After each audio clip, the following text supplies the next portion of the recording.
ក្នុងការដឹកនាំនិងអភិវឌ្ឍខេត្តប្រសេនុកខ្ញុំនៅនិយាយដដែលថាការងារសន្តិសុខសុវត្ថិភាពគឺជាការងារចាំបាច់អញ្ចឹងក្រុមការងារគណៈបញ្ជាការឯកភាពរដ្ឋបាលខេត្តគឺយើងបានតាំងចិត្តហើយបាននឹងកំពុងអនុវត្តក្នុងការគ្រប់គ្រងបញ្ហាសន្តិសុខសុវត្ថិភាពនៅក្នុងខេត្តរបស់យើងឲ្យបានកាន់តែល្អប្រសើរថែមទៀតដើម្បីធ្វើម៉េចធានាថាខេត្តប្រសេនុគឺជាគោលដៅទេសចរនិងជាគោលដៅវិនិយោគដែលមានសុវត្ថិភាពបំផុតបាទនេះទី1ហើយសំខាន់ទី2គឺ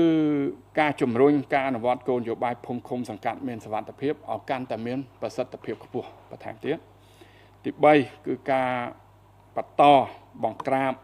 ក្មេងទំនើងស្របតាមបទបញ្ជារបស់សម្ដេចមហាបវរធិបតីហ៊ុនម៉ាណែតនាយករដ្ឋមន្ត្រីនៃប្រជាណាចក្រកម្ពុជាយើងបាទហើយទី4គឺការបន្តបង្ក្រាបនិងបោះសម្អាតបទល្មើសតាមប្រព័ន្ធបច្ចេកវិទ្យាឲ្យអស់ពីខេត្តប្រសេនុរបស់យើងព្រោះថា scam online នេះបើសិនជាយើងតកយូរកម្ពុជារបស់យើងបើសិនជាអាចថាដំណាក់កាលណាមួយវាអាក្រក់